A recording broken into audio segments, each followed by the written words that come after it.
여러분 안녕하십니까?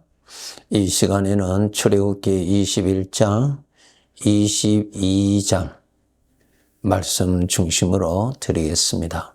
하나님께서 말씀하시기를 너희는 거룩한 백성이다. 즉 하나님의 백성이니까 거룩한 백성이다 라는 말씀이죠. 하나님의 것이니까 이 거룩한 것을 더럽히지 않도록 하라고 말씀하고 계십니다. 거룩한 것을 더럽히는 것이 죄지요. 우리가 비록 죄에서 해방을 받고 하나님께 속한 자가 되었지만은 이 세상에서 우리가 이 몸을 입고 사는 날 동안에는 우리에게 수시로 죄가 나타납니다. 죄의 생각이 나타납니다. 모든 사람에게서 죄가 나타나죠.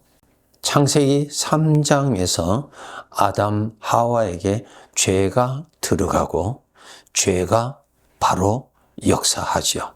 그리고 창세기 4장의 가인과 아벨에서의 기록에서 바로 가인의 마음에 죄가 역사해서 아우 아벨을 쳐 죽이는 사건이 일어나죠.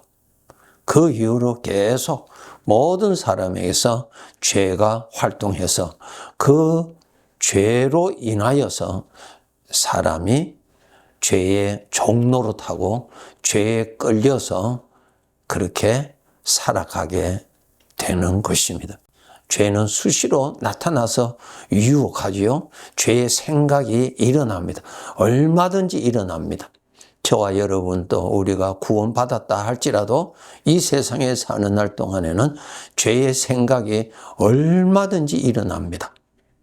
언제든지 일어날 수 있는 그러한 영적인 아주 광야와 같은 위험한 지역에서 우리가 살고 있다는 것을 우리가 잊어서는 안 됩니다. 죄가 나타나서 우리가 그 죄에 빠지고 죄의 충동을 받고 그 죄의 영향을 받아서 범죄하게 되죠. 즉 죄가 나를 통해서 나타나죠. 이제는 우리가 구원받았으니까 죄를 따르지 말고 죄를 이기고 죄를 멀리하고 하나님을 가까이해서 하나님의 능력으로 우리는 그렇게 살아가야 하는 것입니다.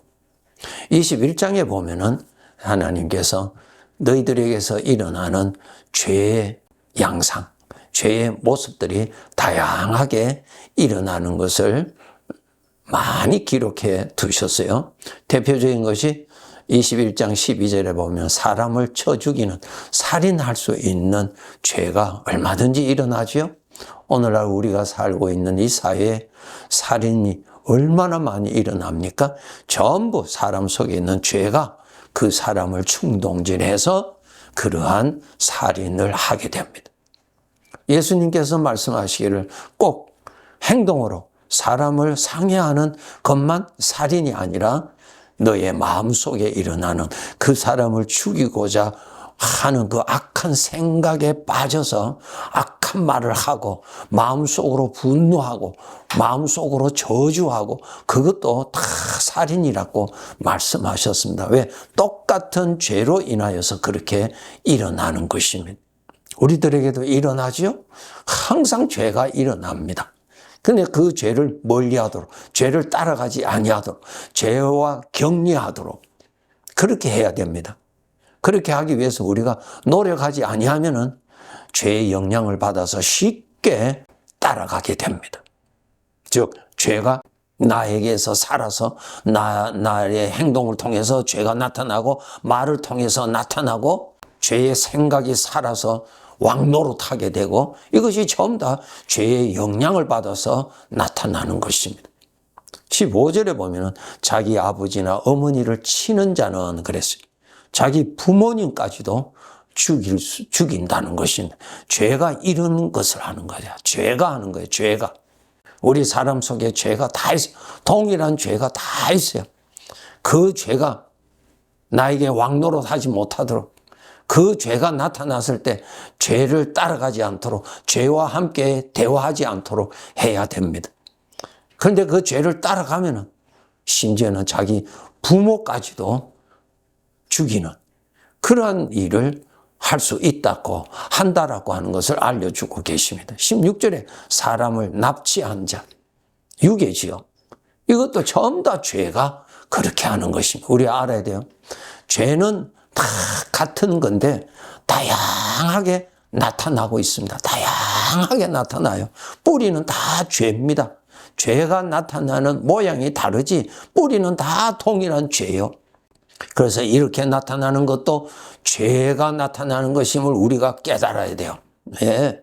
사람을 납치하게 하는 것, 그 죄가 충동해서 그 일을 하게 되는 것입니다. 17절에 보면은 자기 아버지나 어머니를 저주하는 자가 라는 말씀이 있어요. 죄가 무섭죠?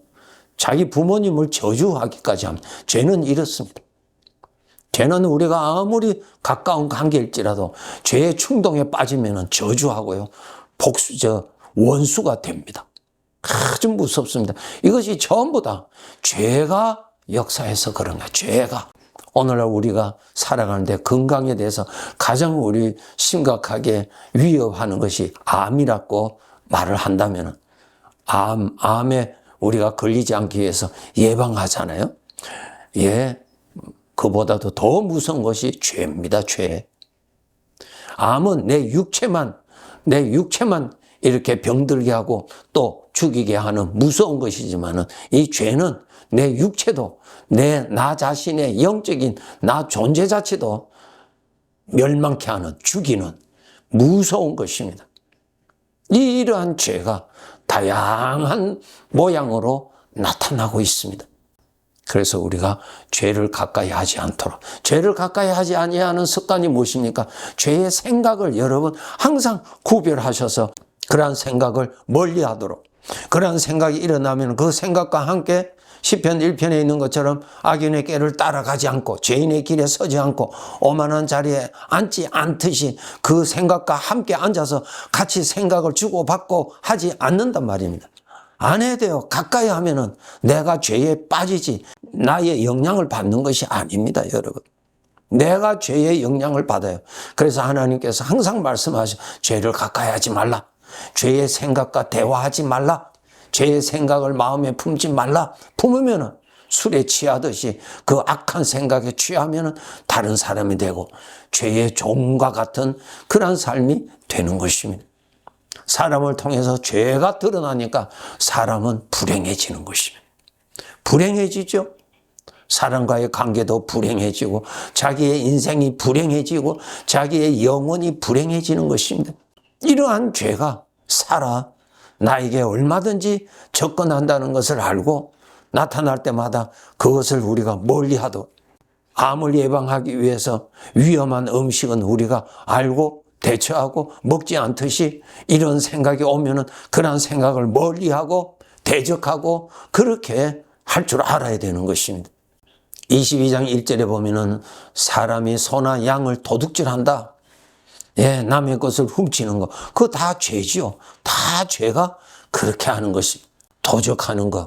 아주 가벼운 것으로 취급하는데 아니요. 살인하게 하는 죄나 남의 것을 훔치게 하는 죄나 동일한 죄에서 다 일어나는 것이 다양한 모습으로 나타납니다. 그렇기 때문에 나에게서 일어나는 죄는 아주 작은 것으로 착한 죄인 줄로 착각하지 않도록 하세요. 그게 빠지면은 나중에 더 큰 죄, 더 큰 것이 나를 충동해서 나를 노예로 삼습니다. 출애굽기 22장 31절에 보면 너희는 내게 거룩한 사람이 되라 그랬어요. 예, 하나님이 계시는 사람인데 거룩한 사람이죠. 하나님이 강림에 계시는 사람인데 거룩한 사람이죠. 그런데 죄를 가까이 하면 되겠어요? 우리 신앙생활을 하고 있는 우리들에게 수시로 일어나는 그 가운데 죄의 생각에 대해서 여기에 말씀하신 것이 있습니다. 23장 4절 5절에 보면은 제가 읽어드리겠습니다. 내가 만일 내 원수의 길 잃은 소나 나귀를 보거든 반드시 그 사람에게로 돌릴지며 내가 만일 너를 미워하는 자의 나귀가 짐을 싣고 엎드러짐을 보거든 그것을 버려두지 말고 그것을 도와 그 짐을 부릴지니라. 이 말씀이 있습니다. 내가 만일 내가 미워하는 그 사람의 소가, 그 사람의 나귀가 길을 잃고 방황하는 것을 보거든 반드시 그 소나 나귀를 끌고 그 주인에게 돌려주라. 그 말씀하십니다. 하나님이. 여기 뭐예요? 우리들에게 내가 미워하는 사람이 잘 안 될 때 기분이 좋죠. 내가 미워하는 사람의 소가 길을 잃고 방황할 때 기분 좋죠. 왜 좋을까요? 그것이 죄에서 오는 생각이요.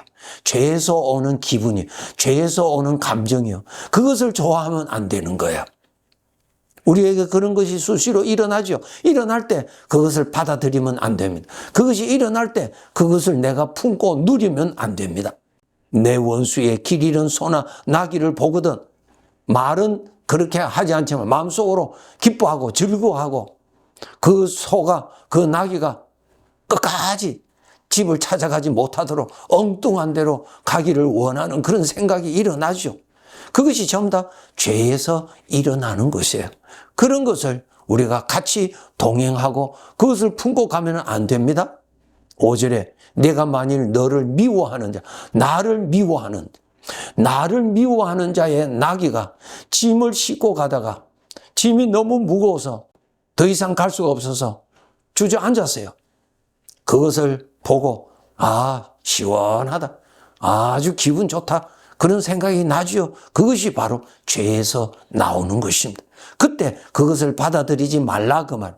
그것을 보면 못 본 척하고 그냥 그 나귀가 더 고생하기를 원하는 마음으로 아주 기쁜 마음으로 피하지 말아라 그 말이에요. 왜? 그거는 죄를 따라가는 것이기 때문에 버려두지 말고 그것을 도와 그 짐을 부릴지니라.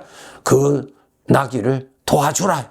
일어나도록 도와주고 짐이 무거우니까 짐을 좀 내려줘라.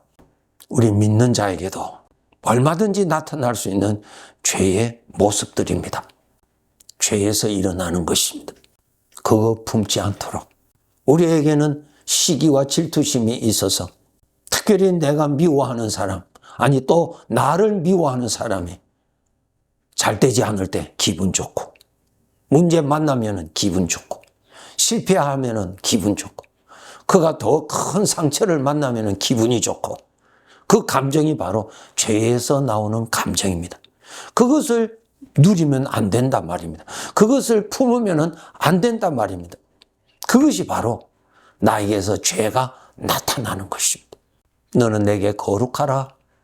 하나님이 계시는 전인데 더러운 것을 성전 안에 머물러 있도록 받아들이면 안 되겠지요?